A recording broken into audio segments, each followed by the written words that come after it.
In a dim room lit by nothing but sorrow, a man stands still, frozen, faceless, voiceless. Dressed in glossy black, he is both armored and exposed. This is the cover of Harum 2024 album, Hentikan Pernikahan Ini. It doesn't call out, but it stays with you, like someone you once loved, still standing in the corner of your mind.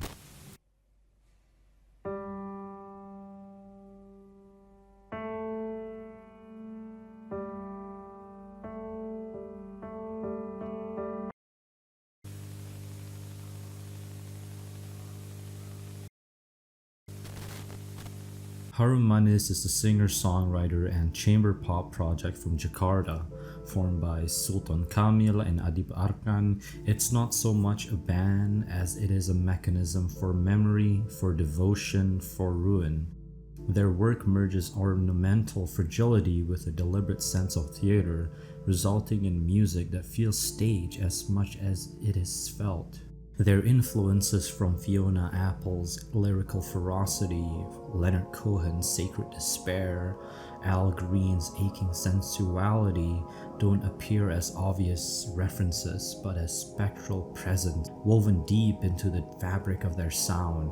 These inspirations are not borrowed but absorbed, transfigured through a distinctly Southeast Asian sensibility marked by restraint, ceremony, and sorrow. Harum does not write songs in the conventional sense. They stage confessions veiled as compositions. Formed around 2013 in the South Jakarta district of Pasar Minggu, Harum began as a quiet project, one that simmered in bedrooms and whispered through corners of the underground. Their earlier work, ranging from bittersweet reflections on school days to indie pop, reveals a different incarnation of the group, less adorned, more immediate. One such piece, Anandira, reads like a maritime plea wrapped in post-colonial metaphor. A letter sent from a crumbling port city to a lover already halfway gone. In that era, Harum was a poet with a guitar, sketching melancholic dispatches from the shoreline of modern Indonesia. But that intimacy never left, not in the traditional sense of love songs, but in the way one might sit beside a wound and study its shape. With Hentikan Pernikahan Ini, they don't merely refine that aesthetic, they formalize it. The album is their thesis, delivered not with fanfare, but with the slow toll of a funeral bell. The album begins not with a declaration, but with a hush. A piano enters first, soft, hesitant, like someone mustering the strength to speak after crying. Tubuh yang Padam Tersulut is the sound of someone remembering love in past tense but feeling it as if it never left their chest. The air is still yet heavy. We are not witnessing heartbreaks as it happens. We are watching it be processed, ritualized, and folded into something sacred. The song opens with one of the most striking images on the album, her face shining softly, which cuts through the emotional fog like a glimmer through a rainforest storm. The narrator sees her not as a person, but as a force, gentle, beautiful, and impossible to ignore. She is no longer here, yet she continues to shape his emotional landscape like weather. Then comes the confession.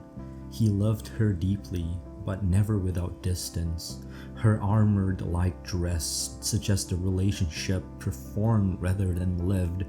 There were celebrations, appearances, rituals, but behind them all was a barrier. Intimacy was always imagined, never given freely.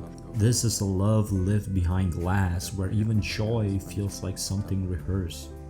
But now she's gone, not with drama, not in a fight, but with ceremony. She leaves as if she's being released by a congregation, blessed as she moves into a life without him. The narrator, meanwhile, stays behind, still in the pews, still kneeling. Suddenly, the atmosphere shifts, percussion explodes, the song briefly becomes alive with rhythm, not as celebration but as catharsis. These aren't instruments of joy, they're the drums of letting go, of rage, of mourning. A ship docks, something has arrived or something has left. It's deliberately ambiguous, perhaps it's both. The world moves forward while he remains in place. And then the most cutting line, he bets everything on the fact that she will never touch this ember again. The small burning part of him that was hers. It's not an accusation, it's a resignation. He knows she won't come back, and yet he preserves the flame anyways. The closing verses descend into emotional numbness, a reference to mourning, cleansing, the symbolic act of shaving a head as a reset. The sickle is sharper than the full moon. Truth is crueler than romance. And finally, his body, once alight with love, fades out. Not all at once, but quietly, tragically. Tubuh yang Padam Tersulut is not merely a song, it is the thesis of the entire album, whispered through a veil of restraint. It captures the moment when love stops being a shared experience and becomes a solitary act of endurance. But this isn't the aftermath of a single heartbreak, it's the latest iteration in a long, painful cycle. The woman he loves doesn't vanish completely, she drifts, disappears, and then returns. Not to stay, but to remind him of what he can have. She reappears just long enough to keep the fire burning, only to vanish before it can become warmth. This is a pattern, and in that pattern, the narrator is no longer a partner, he is an object, a vessel, something to be returned to, used, and left again. The emotional relationship is asymmetrical. She carries the power, and he bears the ritual of her coming and going. The narrator's prayers don't read like a final farewell. It's a familiar refrain, a goodbye he has heard before and will hear again. When the narrator sings, "I place my bet, this ember's fire you won't touch," it's not a bitter accusation, it's a statement of exhausted certainty. The ember is still there, alive but untouched. He isn't just extinguished, he's repeating a process he knows too well. Love, pain, retreat, light, then darkness. He is reliving it, as he always does. The body lights up in her presence, then it fades, then he waits. Tubuh yang Padam Tersulut is not a song of heartbreak, it's a song of emotional captivity. The narrator's love is not just unreturned, it is manipulated, prolonged, and turned into performance. And like all rituals, it repeats. The question is never whether she'll leave, the question is how long he'll survive until she returns. Hafalan Luar Kepala is not just a love song, it's a confession of devotion twisted into submission. It begins like a sweeping ballad, with lush orchestration and a slow drumbeat that builds a sense of reverence, almost worship. And the narrator, he's not just in love, he's enthralled, reciting her every detail as though etched into his body through repetition, like scripture memorized not with joy but survival. In the opening verses, the imagery is intoxicating, sleep-deprived eyes watching her, his life arranged around her presence. Her beauty is not just physical but mythic. But the beauty curdles. The song quickly slips into darker territory.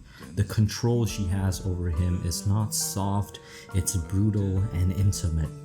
It sounds like BDSM imagery on the surface, a dynamic of control and surrender, but here there is no safety. The safe word goes unheard. She grips not his wrists but his voice. This isn't consensual power play, it's emotional captivity dressed in poetic leather. He's not bound physically, he's bound by her presence, by her ability to do so little and still keep him there. Even her effortlessness hurts him. He becomes smaller under the grandeur. his days slipping into monotony, his body heavy with tiredness and emotional starvation. And yet in the end, he still seeks comfort in her, however fleeting or conditional. This is not just dependence, it's self-erasure. His obedience is not demanded, it's offered. Because even when she hurts him, she is his only refuge. Her control, he says, is the base of my liberation. A paradox. She binds him and he calls it freedom. This track peels back the emotional scaffolding of a toxic dynamic, one where love becomes indistinguishable from control. It's not about dominance in a playful sense, but dominance internalized, spiritualized, and then mistaken for affection. The narrator isn't just holding on to her, he's disappearing into her. There's no moment of rebellion here, no snap of resistance, only a worn out kind of worship. The kind that turns you into a shadow just to stay close to the light. This is memorized heartbreak, the kind of pain you can recite even in your sleep. Gelandang begins like a slow, delicate waltz, a song for two people to sway to in an empty ballroom.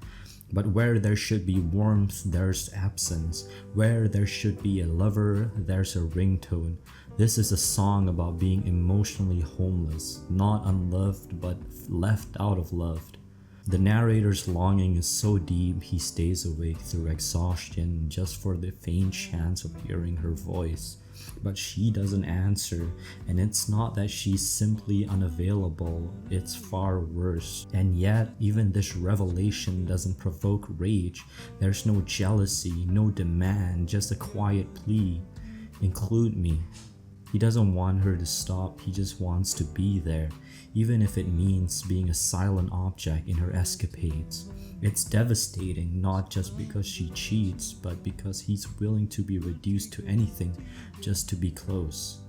And this is the heart of the song. It's not about betrayal, it's about begging.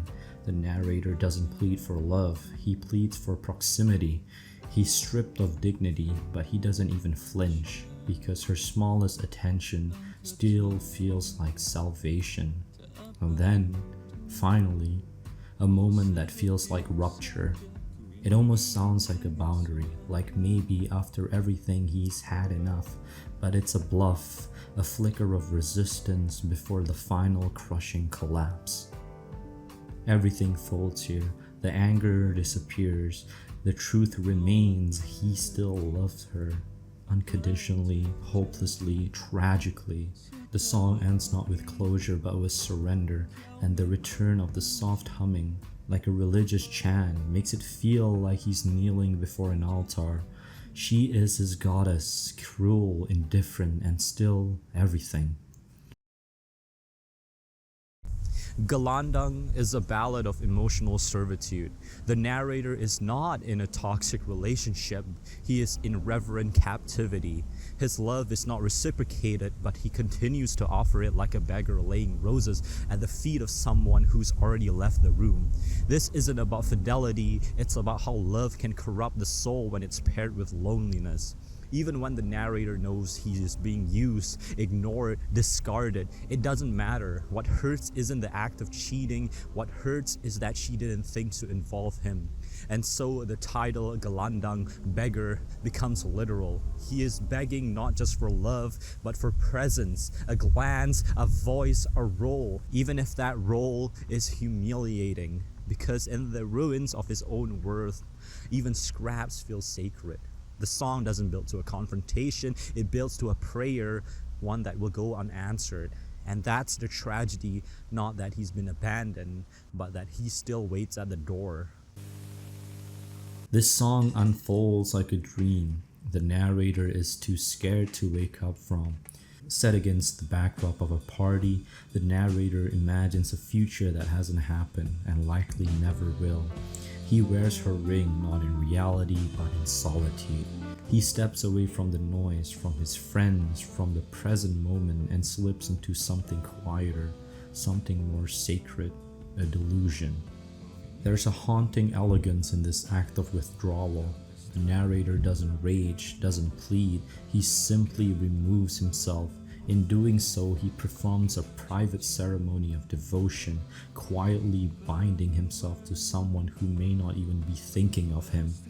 This imagined proposal is not about courage, it's about surrender, a final attempt to assign meaning to a connection that keeps slipping away. As the song progresses, the setting becomes more surreal, almost theatrical. He bows his head, avoiding every gaze, drowning in his own fixation. The geometry here could represent the symbolic structure of the relationship, its lines, its shape, the illusion of balance. But to be fixated on geometry is to search for order in something that's already broken. He's trying to find sense in a connection that never held its shape. Then comes the turning point. In just 2 lines, he questions everything. Was he ever really the one, or did he simply assign himself that role, projecting commitment onto silence, loyalty onto absence? He realizes that what he thought was a shared love may have only ever existed in his own mind. The final chorus repeating "encircle me" feels less like a request and more like a last hope. He wants to be chosen, claimed, and loved, but the circle never completes. Only he walks it.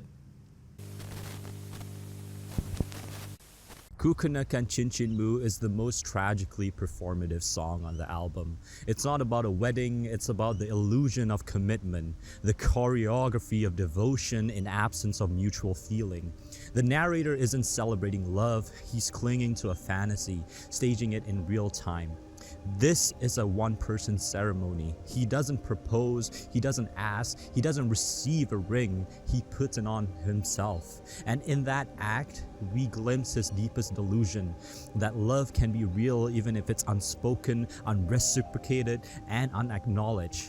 That if he sacrificed enough, his friends, his presence, his pride, it might summon her affection like a ritual. But it doesn't, it never has, and he knows it. The party becomes a symbolic setting, a space filled with people, distractions, light, and yet he isolates himself. That contrast reveals everything. While she is somewhere else, possibly with someone else, he is alone in the corner, lowering his head, going through the motions of something sacred. It's not delusion anymore. When he sings "What role have I been proud of all this time misunderstood," he finally glimpses the truth. He's been playing a role in a story that only existed in his own mind. He thought he was the beloved, the fiancé, the center, but he was never written into her version of her script. The pride he held in loving her, the sacrifices, the loyalty was based on a misreading. This isn't a song about falling in love, this is about remaining in love long after you should have left. The narrator doesn't want her body, he doesn't even want her answer. He wants her vow, and he'll keep waiting for it, even if it never comes. This song is a turning point, but not in the way you expect. It's not about change, it's about settling into the grief, letting it take up residence in your life. The music itself is muted, almost like background noise to the narrator's internal monologue. It feels like someone sitting alone on the edge of a shared bed long after the other person has left, not crying, just staying. From the first verse, we sense a return to the place where it all broke. The metaphor of reins suggests control. Who steered the relationship? Who decided when it turned? The narrator seems to admit that she always had the reins, and he simply followed. It wasn't equal, it never was, but it was still real, at least to him. This isn't romance, it's proximity mistaken for connection. He wasn't with her, he was next to her, beside her decisions, beside her absence. She books the room, lives the life, he merely shadows it, never fully inside. And yet, despite everything, there is no blame, no accusations, just a bittersweet vow. The silence after that line feels loud, What will he spend it on? He doesn't say, but we know he will spend it remembering her, loving her, carrying her ghost through every quiet moment of his future, not because she asks, not because she wants it, but because he doesn't know how to let go. Suumur Hidup Habiskan feels like the emotional exhale of the album, the moment the narrator stops reaching for her and simply folds her absence into himself. It's not a declaration of hope, it's a declaration of emotional permanence. He's not over her, he may never be. What makes this track devastating is how reasonable it sounds. There's no dramatic outburst, no fury, just a quiet, aching promise. It suggests a relationship that long ended in reality but refuses to end in him.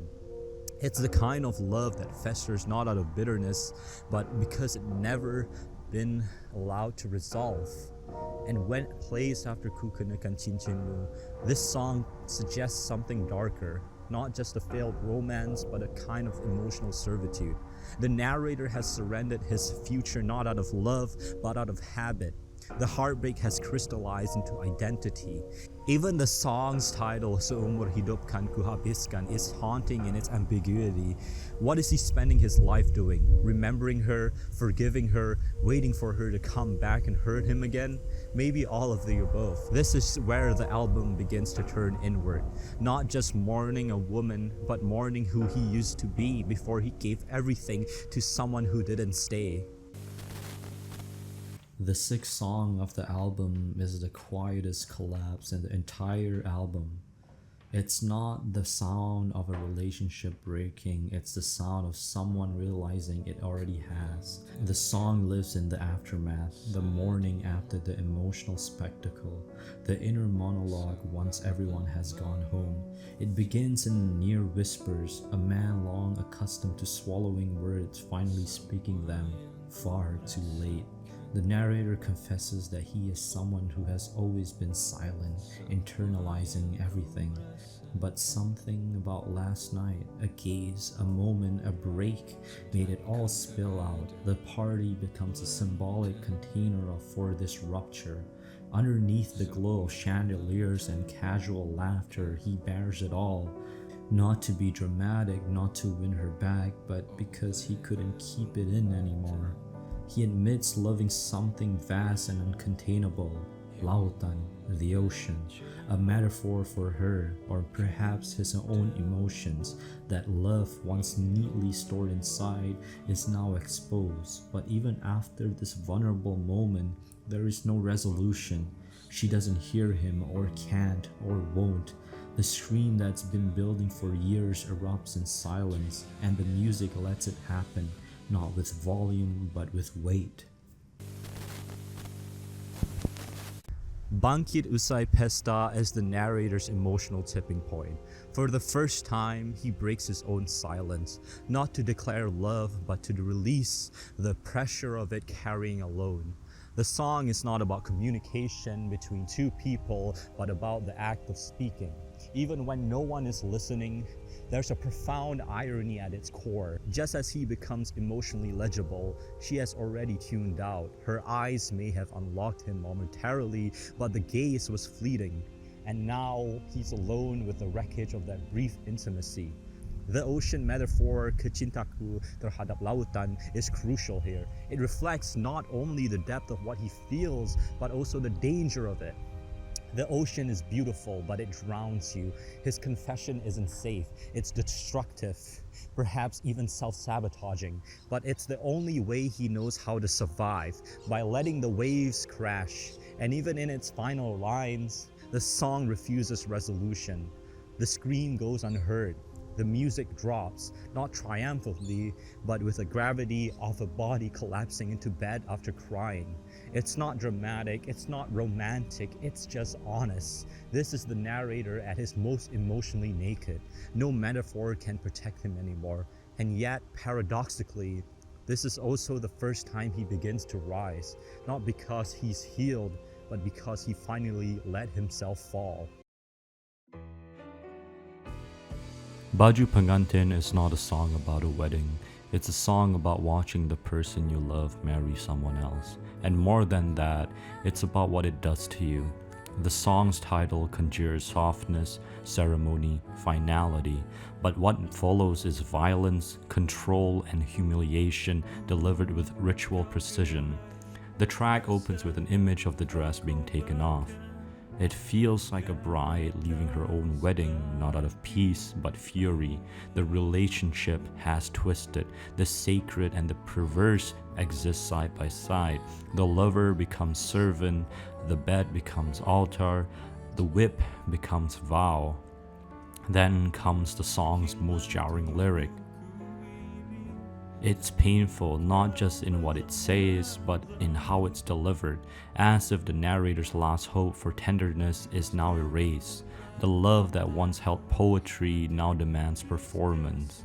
The narrator remains not out of desire, but out of broken devotion, and yet they still do not walk away. This is the most brutal moment in the album.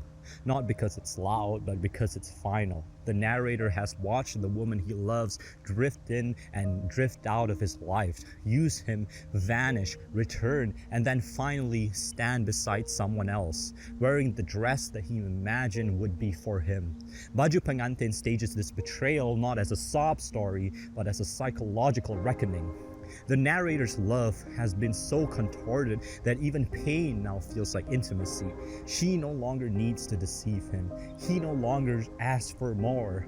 They both play their roles like actors in a cruel ritual they never chose, but something performing out of habit, shame, or something worse. The chorus, "Should I doubt, should I fear that my whole life will be spent like this," captures this despair perfectly. This isn't just a breakup, it's emotional captivity. A full-hearted love transformed into a lifelong sentence. He fears the love will never end because it never resolved. The dress comes off, the whip returns, the vows remain unsaid. But the bond, however sick, endures. If the album began with hope cloaked in armor, it ends with submission cloaked in lace. The narrator by the end isn't simply heartbroken. He's reprogrammed by heartbreak, willing to accept any version of her love, even one that erases his dignity. This isn't closure, it's surrender.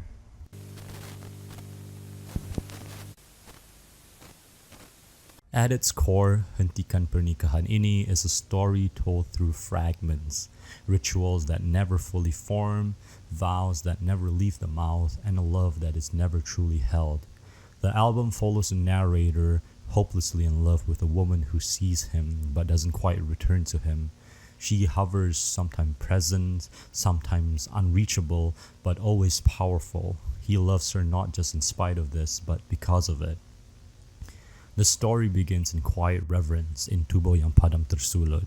He's already mourning, a relationship that never began. He watches her from a distance, enveloped in longing, while drums beat like funeral processions. He is not invited into her world, he merely orbits it. By Hafalan Luar Kepala, his body becomes the offering. Love turns tactile, ritualistic, and painful. He studies her like scripture, clinging to her dominance, dissolving in her presence. Gelandang brings betrayal, not explicit but undeniable. She shares herself with others and he watches. The pain is personal, but he cannot pull away. He insults her, then says he's in love. It's the sound of a man unraveling. Then in Kukusan Chinmu, we enter the fantasy. The narrator imagines himself in a wedding he was never invited to. He envisions wearing her ring, leaving his friends, devoting his life, the party, the chandeliers, the accusations. None of it is real, but the emotions are. Suumur Hidup Habiskan is the vow. He promises to love her for life, even if she's gone, even if he was never chosen. It is love without reciprocity, and he embraces it completely. Bangkit Usai Pesta is the stillness after everything falls apart. He speaks gently for the first time, reflecting, remembering, not begging. He is still alone, but quieter now. Finally, Baju Pengantin is not an ending, but a transformation. The wedding dress comes off, roles are reversed, the devotion becomes physical, erotic, confusing. They become actors in a performance that neither fully controls. It is the final acceptance that love in its purest form may not save you, but it will change you. The album's meaning lies in its refusal to offer closure.